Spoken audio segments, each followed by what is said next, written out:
Yeah.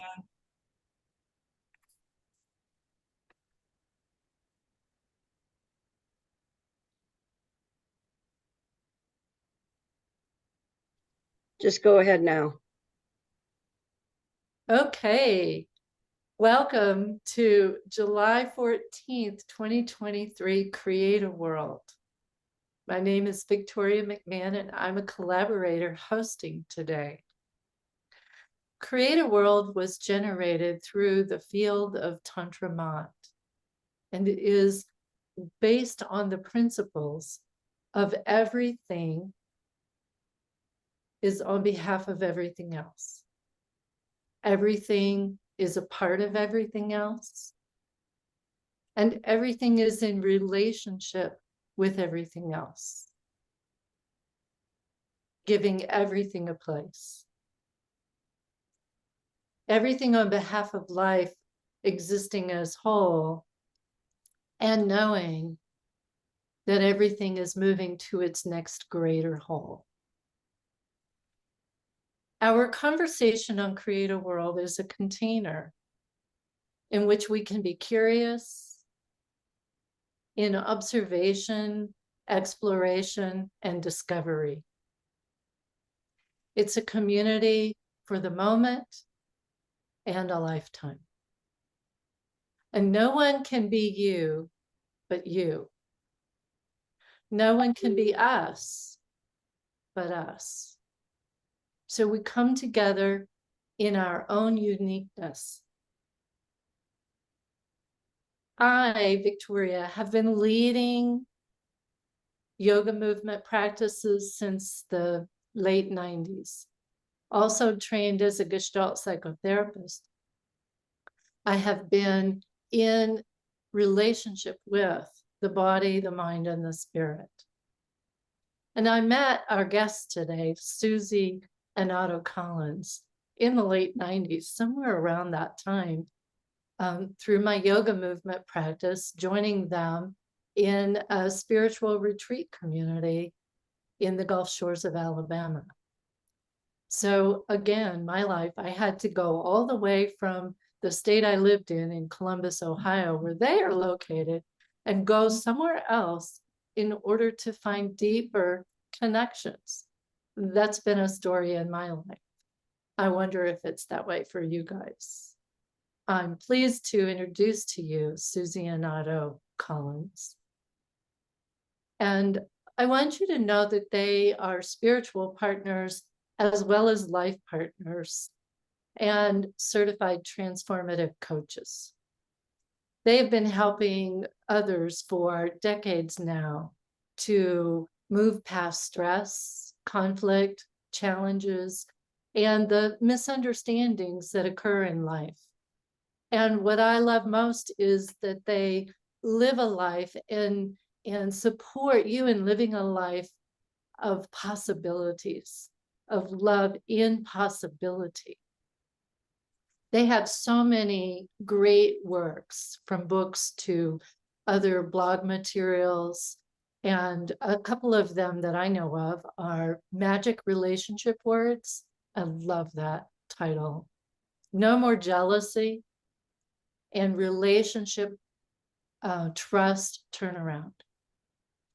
I'm excited to hear today because I have not been in conversation in the last few years with Susie and Otto, but now that they have a Love Made Easy podcast, I want to know more about that, as well as Big Fat Love being launched this coming week on paperback and Kindle. So those are two that I want to talk about, as well as who knows what will rise, because our uniqueness will bring the flavor and the magic in the moment. So Susie and Otto, welcome. Thank you for joining me. I'm so pleased to be in conversation with you both. Oh, we're so pleased to be here, Victoria. We are just I love the name of it, what Create a World of this whole enterprise that you all are collaborating on. And we're really grateful to be part of it today. Yeah, I'm excited to be here. I'm excited to share and to be in conversation and to share what we are seeing about how somebody can create their world in a in a way that's beautiful and enriching and enlivening to them. So I'm excited to share what we can to With help. lots of love. Yeah, with lots of love. Yeah, to point them To possibilities. of yeah, life. I love that, because that's what we're focusing a lot of our work these days on, helping people to see possibilities that maybe they haven't been able to see up until now. And in these times, possibility is what helps awaken us. And even as you guys said that, my whole physical being got excited about what's the possibility that emerges today in a conversation. We're always so used to thinking, well, what's my plan for this conversation? And that's just not how I operate. I want to see what bubbles up from you guys. Yes, I know I'm interested in your podcast and what you're learning from being in that experience, and Big Fat Love, the book coming out. I want to know where Big Fat Love comes from. And I have all these imaginings, but I want to know, and I want to see what it wakes up in my own listening, in terms of being in a long-term relationship, just like you guys, and how there's a uniqueness to each relationship. So where do you want to start? Well, let's start there. I mean, that's a great place to start, because it really points to some possibilities for people. The whole idea of Big Fat Love came many years ago. Susie and I, this is year 26 for us of being together. And we were together, what, a year or two, or, this is the early days of our relationship. I bought Susie a greeting card and gave it to her. And on the front of the card, there was the happy couple with the overgrown heart. And the words on the front of the card said, their love was big and fat. And then you open up the card and it says, because they fed it a lot between meals. And that really, yeah, I mean, that is the basis of our relationship. And what we were teaching and are teaching people, that you got to feed it. Whatever relationship, it doesn't necessarily have to be a romantic one, but you got to feed it if you want it to live and grow and be vital. And so that was a stroke of genius, Otto. It really was. Yeah. It was seeing the possibilities of what relationship can be. Mhm. Yeah. And it just brought up for me that I loved how you said it's not just romantic relationship. No. That it brings to me my relationship with yoga all these years. If I don't practice my movement, Yeah. I'm not feeding the love and the joy that comes from the practice, that comes out of me in relationship with others. So that's just one way I'm automatically drawn to it. Yeah, and one of the places in my life where I get to practice showing up as love, probably as much as any other place, is in my relationship with my mother. Okay, I don't know if anybody else watching or listening to this can relate to this, but my mother is a master guilt tripper and manipulator. And to not play when she attempts to do those things in order to get what she wants, because that's her method. That's her way of, oh, well, I'm going to do this. Well, I don't play. Sometimes You did. Sometimes you did. Well, it was really something, to watch, because they'd slam the phone down, one or the other. And then Otto discovered, oh, wait, I don't have to play. I don't have to play. And That I can show up as yeah. love. And, all she wants really basically is his attention and to, well, when are you coming down? Well, you haven't been down in a long, long time. Yeah, my mother lives about 2 hours Yeah. away from where we live, and it's south of us. And that's her conversation. Yeah. And when Otto quit playing and quit, like, wait a minute, I'm busy. Blah, blah, blah. getting defensive. Getting defensive. He calmly said, oh, it must seem that way to you. And that took all the wind out of her sails, all of her anger. That is such an example of what I mentioned earlier about what create a world is, that he gave her manipulation behavior a place to be and didn't feed it, but gave a place that it's okay.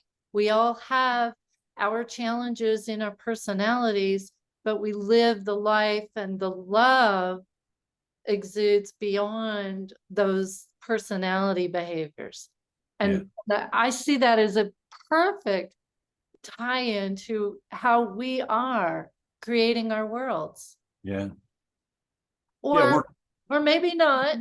And if there are people out there that go, oh, I can relate to this, then you have a possibility of how to move into the next greater whole of your relationship with someone, whether it's your mom or your dad or your boss or your best friend even. Well, we're always creating. The question is, are we creating consciously? That's the real question, is, are we creating our relationships? Are we creating our life? Are we opening to love in a conscious way, meaning we're choosing how we want things to be? Or are we allowing our ways from the past to dictate how we're going to be in this moment? The pain of the past, are we going to drag that into this moment and then go forward with it? Or are we going to create something brand new that's fresh and alive, that doesn't rely on those painful experiences and the stories that we carry forward about all of that stuff? Are we going to be fresh and alive in this moment? To me, that's one of the biggest questions you can really examine and look at. Well, and allowing your emotions, which come and go, to rule you. And even if something does come up when you're talking to your mother, you realize, oh, I don't have to fall into that. Yeah. Otto, the words consciously creating, it brings up for me a really deep spiritual principle that the field of Tantra Mat explores and is curious and is in discovery of. And the idea that we create consciously, of the notion of who's the we. Is it our little personalities, or is it the soul of who we are in connection with that which sources us? How are we in relationship with our source, co-creating? And so it makes me think of that, so that we get into the greater that next piece of moving beyond those old pattern personalities, giving them a place and moving into the next version, possibility of that. How does that fit for you guys? Well, I think that we go back to the card. What are you going to feed? When you realize, oh, wait a minute, I have a choice here. And we weren't brought up to think that we had a choice in any of it. We just, I don't know about you, but, I was brought up to toe the line, the party line, the family line, whatever. But wait a minute, I have a choice. I have a choice. And when you see that choice, you can decide, what are you going to feed? Are you going to feed this anger and this resentment and whatever? that arises and the story that goes along with it? Or are you going to feed, wait a minute, I don't have to fall into that. I can appreciate, I can love, love who she is, who he is, and love myself. Victoria, I want to answer your question in a little bit different way, and I love what you're bringing to this, Susie. But what I see, or what I'm seeing in your question, is I really tune into, we are connecting to and we are bringing forth exactly on purpose everything that we need for our spiritual growth, for our highest spiritual growth in each moment. I don't think we can get it wrong.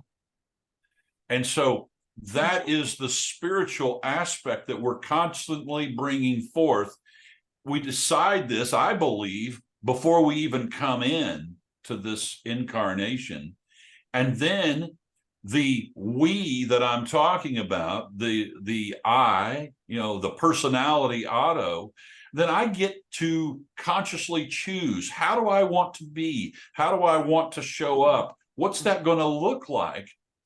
And as much as I think that I've messed up in life, as much as I think I've done great, when I get to the end of my life and I'm back in the spirit world, it's going to be, oh yeah, you really played that out very nicely for your own personal and spiritual growth, for your highest good, that how you've evolved as a soul, that all the drama, all the mistakes that I think I've made, all the wonderful good stuff, it's all been in service to me growing in a way that's in perfect alignment with what my soul needs most. And Otto, what opened up in my heart was big fat love. Yeah, we can choose, to keep going down the other route, and that's not bad. The route of falling into manipulation or resentment or whatever, or we can choose to go through it all easier and with love. How do you see that in the work that you guys do? How do you see the guiding people into the path of easier in love, in possibility? I see it as really showing people that they do have a choice, how they show up. And I know I said this before, but in my coaching with people who are, having challenges, whether in life or their relationships, but wait a minute, I have a choice how I show up here. I have a choice. And when they see that, they may not always make the easier, loving choice, but they see that, oh, wait a minute, I don't have to keep going down this route of being angry with him because he's not who I think he should be. I don't need to do that. Even if it's for one moment, I can show up as love. And what does that look like? So exploring what that looks like, because it's different for everybody. That's an interesting thread to explore. Yeah. What it looks like. Yeah. It really is. Yeah. Yeah. And I keep hearing the word compassion, that it's about compassion in ourselves as well as compassion with others. Mm-hmm. And that we're in relationship. Life is a relationship. And how are you connecting to life? Mm-hmm. Mm-hmm. Yeah, we are in relationship with everyone and everything. And I'm no expert on these things, but we've all heard stories about, when such and such a thing happens on another continent, that it affects everything. And on a very practical level, we've all walked into a room where the energy was so thick you could cut it with a knife. a butter knife. And so we've all felt that. And so, yeah, it's an opportunity to see something new in every moment. And I love, Otto, how you said we're in relationship with other humans, but we're also in relationship with every living thing. Yes. And for me, I have a relationship with the living things that most people don't recognize as animate. The stone beings, the tree beings, all these variations. For me, there's this big fat love that opens me up in a way that my relationship to my natural world is sometimes more inviting, more compassionate, more exciting even than some of my relationships with people. Yeah, we have trees in our backyard that have told me their names, and so I know their names. You know, we have Denise and Leroy and Carl and Farouk, and then we have the big one, and then we have little Darcy. So those are the trees in our backyard, and they've named them, and it's an interesting relationship. Say more about interesting relationship with trees, because I love trees too. And Well, so I want to know more how it is for you. well, the relationship is, so for example, when the little one, the new one, the new tree, we got this little tree that its name is Darcy. We planted it, as a little seedling too close to the house, and it was going to become big, and it was going to become, you grow roots that would eventually, in a period of years, cause a problem with the foundation of the house. And so we had a conversation with the other trees about whether she could be moved, and they would be okay with that, to another place in the yard. And they basically told me the places where it would be acceptable to them, given their root system and the way that what would be okay. And she's thriving there. She's thriving there. Yeah. And all the other trees have accepted her. Yeah. Yeah. She has a place Yeah. Yeah. where she can be nourished, Yeah. and that everyone can coexist within the community. Yeah. Yeah, as a field.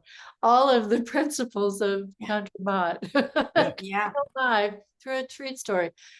And that's another example to me of how big fat love exists, of how do we pay attention, and how do we nourish those relationships. So anything else on that before I shift to something else?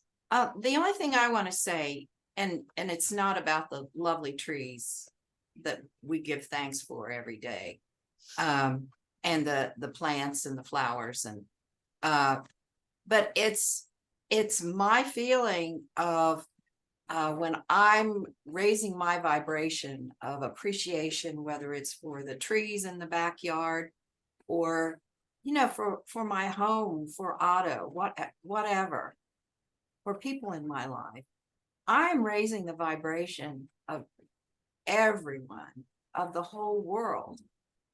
That, to me, that idea helps the choice of how I'm going to show up, who I am being. It's not only for, I'm being a nicer person or a kinder, more loving person with the people I'm with, but it's helping the whole world raise the vibration, the frequency. And I love that idea. Well, one of the things that you have to do when you're doing that, Susie, is you have to have an awareness and a consciousness of, how am I being? So to pose that question to yourself, how am I showing up in not just in the world, not just in your community, but how am I being in this moment? How am I being with my beloved? How am I being with myself? Am I being kind or am I being critical? Am I being loving or, yeah, not so much?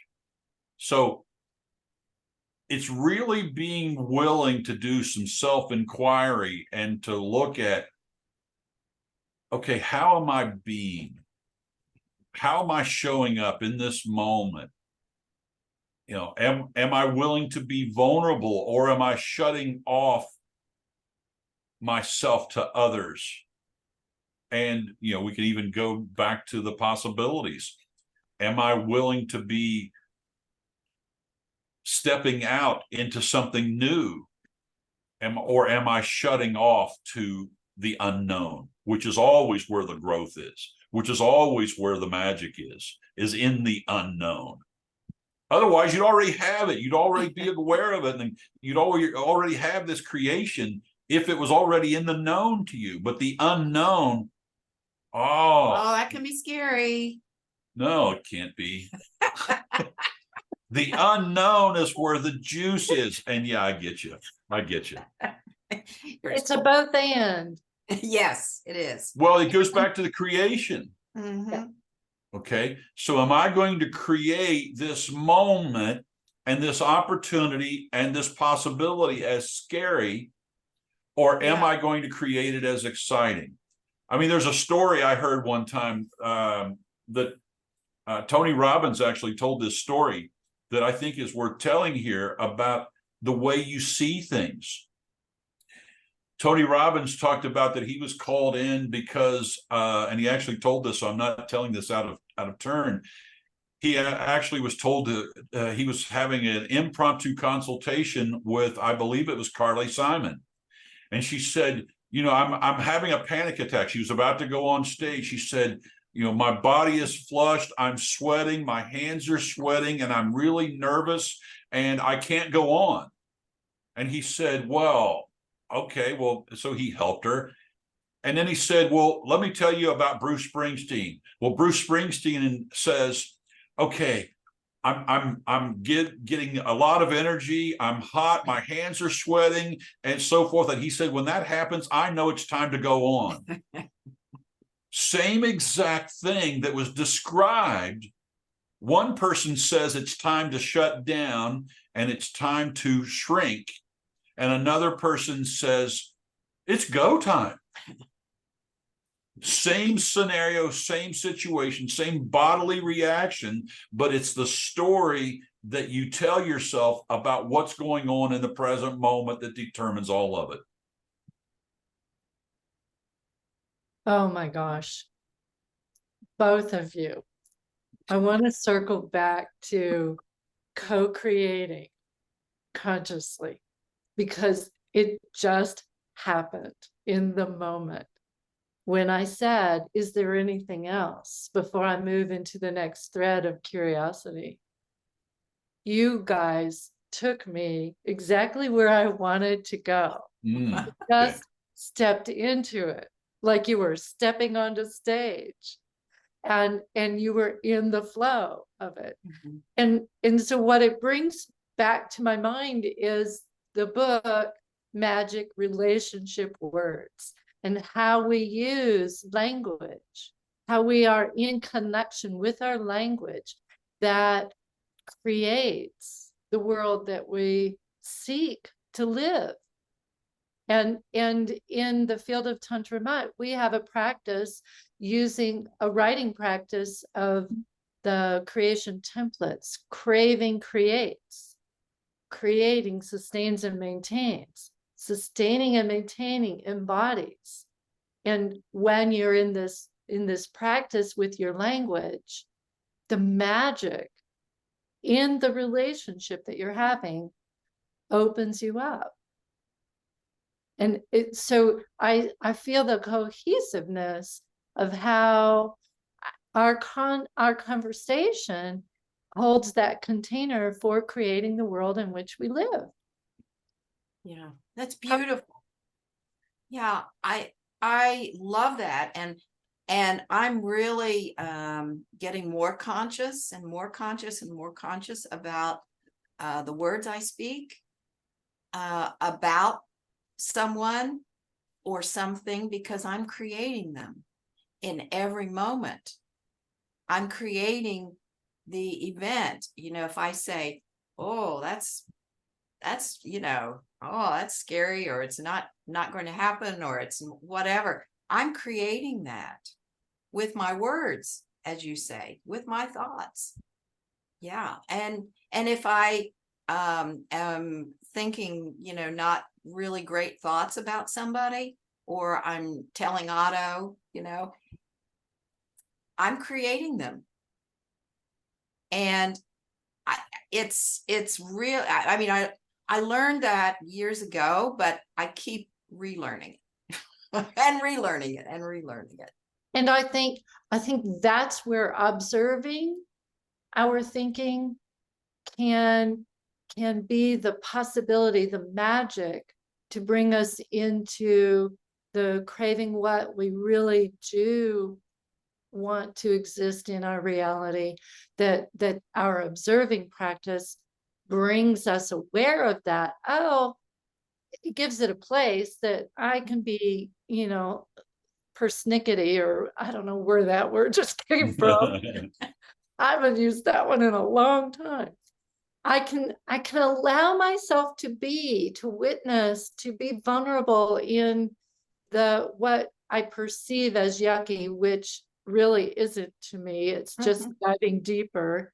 And then I can observe and see, what do I crave to have instead of that? What are those magic relationship words that come forth from me, co-creating within the consciousness? I have a story, a quick story that just exactly what you're talking about. Years ago, I was a library director at one of the local 2-year colleges, and I would drive an hour, you know, to where this was, because I lived in one town and this was in another town. And I had a problem employee. And all the way to, you know, the library, I would be telling myself, what am I going to do with her? You know, she does this and she does this wrong and this wrong and this wrong and this wrong. And of course, it just kept, you know, snowballing. And finally, I woke up and said, wait a minute, I'm creating her. I am creating her to be this person that I don't really want to work with. So I switched and I gave thanks for her. I found things to appreciate about her on my drive, you know, to I like pre whatever loaded my thinking, and everything changed. Everything got easier. She actually got better as an employee. It showed me, you know, and I said, I keep relearning this, but it showed me the power of my thinking and my words. You know, if I'm telling Otto, or, you know, whatever, oh, she's terrible, blah, blah, blah, I am creating her. Yeah. And that one idea is really, really important to me. I want to share an important distinction here about what you're talking about, Susie. And Victoria, you talked about the book and the concept of magic relationship words. Most people have it reversed. We've had so many people over the years that we've coached or worked with that would say, my relationship with so-and-so, you know, whether it's a partner, a child, a parent, a coworker, whatever, my relationship with them would be so much better if I only knew the right words to say. So we created magic relationship words to give them the right words. But here's the problem with the whole thing, is you don't need tips and ideas for the right words when you're showing up with love. Because the words organically flow from who you are being in that moment. So if you are showing up as loving and kind, and you are creating that person in your world as someone that's kind and loving and special and amazing, then you're going to use words that go along with the way that you see them. You're going to use words that go along with how you want them to show up. And really, it's the truth of who they are. It's the truth of who you are. And it's the truth of who everyone is. And so those words come from the thinking that we're believing to be true In that moment. they always do. Yeah. And so what I hear is that you wrote that book at a time that served the people in where they were in the listening. And you've moved beyond that at this point in time, that it's the authentic, transparent, vulnerable you, that the words are in alignment from that place in you, that it springs forth in consciously co-creating yourself Well, with them. Actually, it's even deeper than that. It's actually a manipulative tool on our part to meet people where they are. But And we wove that idea in there. yeah, so that's the idea, is to meet people where they are with their desire to give them the right words. And then throughout the entire program, we're weaving the message of, you don't need these words. Well, where the words come from. Where the words come from. That's really that's the message. That's the message. Yeah. And but as you say, we were trying to meet people. I just want the words. Well, but we're going to slip this idea in there. Yeah. Yeah, it's like we all need access points. Mhm. Yeah. I'm thinking going back to the trees and the stone beings. I discovered access points in different ways over the last 30 years.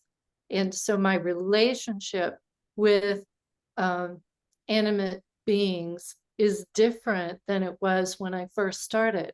So that is true in our language, I think, too, that we may have a relationship with magic relationship words that open us up into that deeper relationship of ourselves that is beneath or beyond or behind, however you want to like get your access point to it.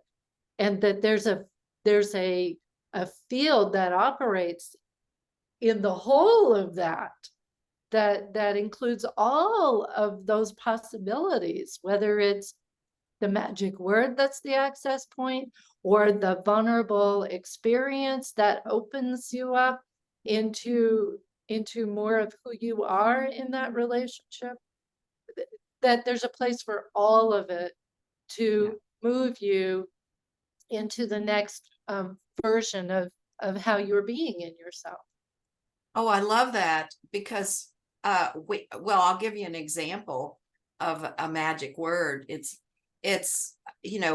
we sometimes, often we have our own preconceived idea about why somebody said something or did something, and we lash out because from our thinking. But one of the magic words or phrases is tell me more about that. And that in itself is a different, opens possibilities, as you say, when you can stop and really ask that question from a place of curiosity inside you. So that's where the possibilities come in. And, the other person doesn't get defensive. And I could even ask myself that question when I hear myself saying something. Okay, Victoria, tell me more about that. And use it as my own self-inquiry to get to what's underneath that and be able to, as we say, craving what that word or that idea is for me. I can choose to repurpose my old thinking into what would I like it to mean for me. And that's another one of our templates. So what I love in this moment is that the way in which you guys operate with love and possibility is a form, and the way in which I use templates through the field of Tantra Mat to create a world is a form, and they all give us access, that all the paths give us access points to being in a deeper, easier, more loving relationship to ourselves and in the world in which we operate. What were you going to say, Otto? I have no idea what I was going to say back then. But I'll tell you what's present for me in this moment is in this moment, it's what's the story that you're living from in this moment, and that's the place that you're going to create from. Whatever that story is about what something means or what it doesn't mean. Because that's the place, we were talking about the magic words and we were talking about creating a world.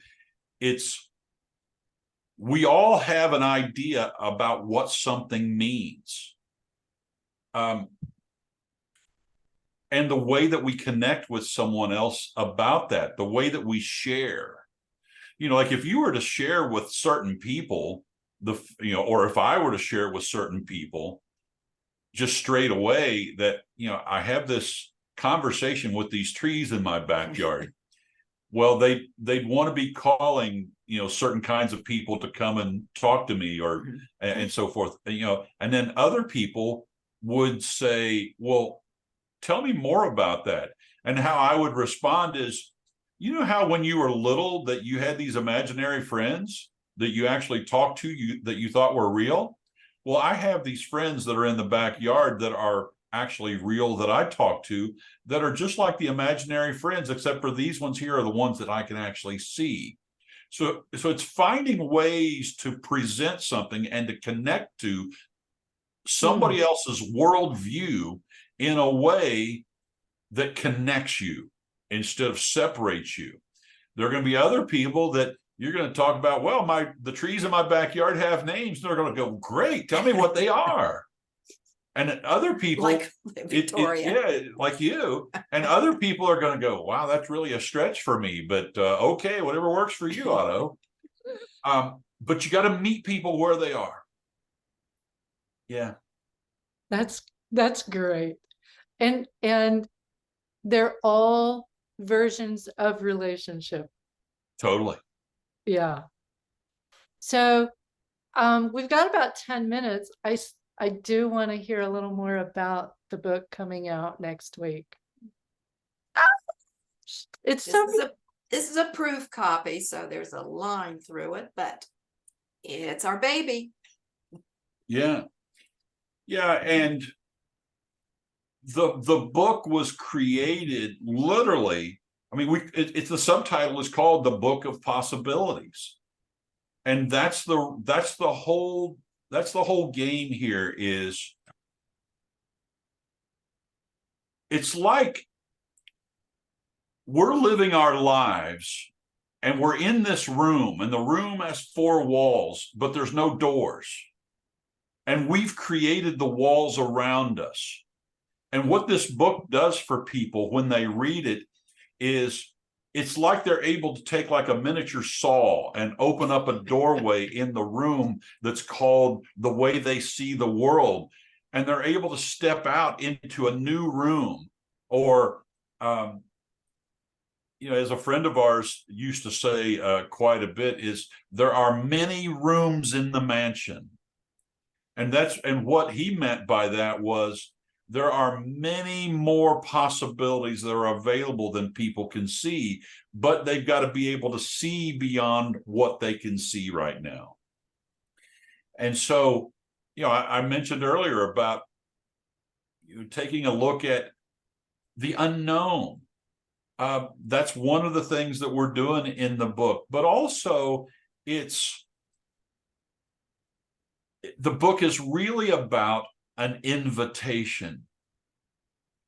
If I were to say there's one thing this is about, it's an invitation to opening to something else, to something more, to some new possibility that you haven't been able to see up until now. It's an invitation to step beyond the way that you have seen yourself, the way that you've seen love, the way that you've seen the people in your life, so that you can open to just something more, even more special, something that's more deeply able to help you connect with the people in your life, and whatever version of love that would be exciting for you that you maybe can't even see right now.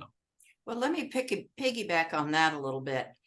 We had a early reader, and we loved our early readers. They gave us all kinds of feedback about what we had written. But one person said, well, the end of each chapter, you need to have a question that points people in a certain direction about whatever the chapter was about. And Otto and I threw that around, with each other. And then we decided, no, people reading this need to see their own direction, their own vision, their own, what did you get out of that? Not what did we think you should get out of it. But that's I'd love to speak to that, Susie, Yeah. sorry about that. When I envisioned this mansion with all the rooms in it, I opened up into there's a mansion with all these rooms, and there's what is beyond that Yes. holds the mansion with all the rooms. Yes. And what does that look like? What's my vision of that? And it just, both of what you guys are saying are the opening up to the possibilities, the physical looking at it in what's each room and what do you want to create. And then the idea of your own self-inquiry. Instead of being given the question, it's create your own question, create your own ideas, create your own vision. And I'm a little choked up about it because it's the both end of, you have this of what you see, and then the mystery, like Otto, I love the mystery. Yeah. Of what is unseen. Doesn't mean it's not there. It's just Right. unseen or unknown to you at this moment. And it may open up in a way that just completely changes. Mm-hmm. I'll share my story because I just got back from Ireland recently, and there is a magic that exists for me in the land of Ireland, as well as the people. The people are magic in and of themselves. And in this moment in time, I went to be with the land and deepen my relationship. And this notion of there's this idea that we have that we open up beyond and we get cosmic opening, like we think the sky and beyond. But there's also the earth and deeper into the earth beyond that, how we have a relationship to the center of our beingness as an earth being, that we are made of the elements of the earth. And so that was my new possibility of how I could be in relationship more with that. And so my experience was big fat love with the earth as she is, however you hold her to be, as part of me, and I'm part of the earth as well as part of the cosmos and part of the whole in which everything is operating on behalf of. And so I have a juicier, more coherent and cohesive understanding of big fat love and what those three words, how they can take you into such a broader, deeper, wider lens of who we are and who we are together. So I'm loving big fat love. That's Yeah. my Oh, favorite new phrase. beautiful, beautiful, beautiful. Victoria. Yeah. And I would invite everyone else who has a story of big fat love to share your story and to get the book and read what the possibilities of your own vision open up for you. So I will plug your book because I can't wait to Yeah. see it. I saw some preview work and it's exciting. So we have just about 5 more minutes. How do we close? Because this feels like a conversation that doesn't fully close, but that it just moves into the next experience of how we are in ourselves. But what is that next experience for you guys? I want to tell a story from the book. I want to tell a shortened version of a story in the book. There's a chapter in the book that I think will really serve people. And the chapter is called Relax Harder. Relax Harder. Several years ago, I used to train in the martial art Aikido. And it's the only martial art where there's no attacks. It's all defense. And so I used to go to these seminars where there'd be a special teacher come in and would teach the techniques and to teach different things in unique ways. And I remember going to one of those seminars, and one of the black belts, one of the students that had been training for a long time, I was working with him on a particular technique. And all of a sudden he just stops me and he says, "Otto, relax harder. That's the only way you're going to get it." Because you were pushing. So just pause and sit in that Mhm. of playing that out in your entire life of relax harder, because that's the only way you're going to get it. You're not going to get what you want in life by what you're saying, Susie, which is the pushing. Yeah. And to try to make stuff happen. But it's this dance between us as humans of being the created. We are the created and being the creators. Of recognizing that that dance is going on all the time. We are the created and we are the creators. And that there's nothing to fear ever.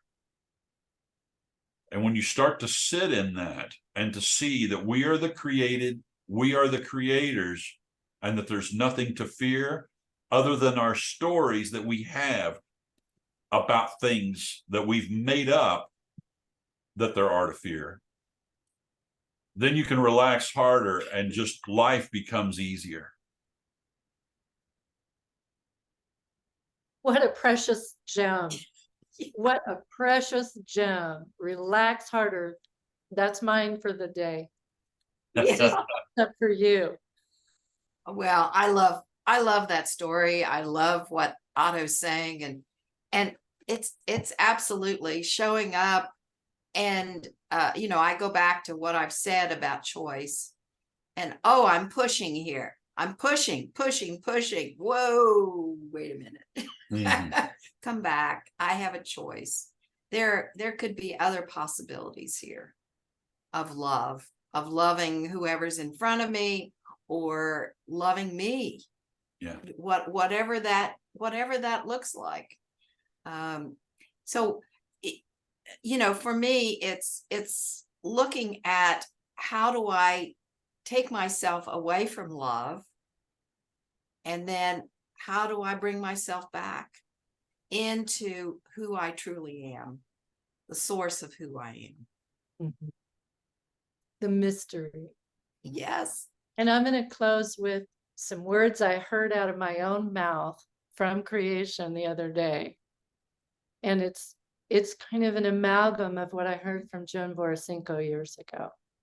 And living in possibility, living in mystery is existing in no longer and not yet.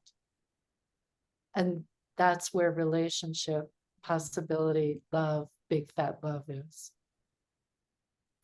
Thank you so much. I could just keep going on and on and on with you guys. And we're in linear time with this. So I just so appreciate having time to share conversation with you and opening us up into relationship, opening us up into working in service on behalf of all life. And blessed be. Mhm. Love you. Love you.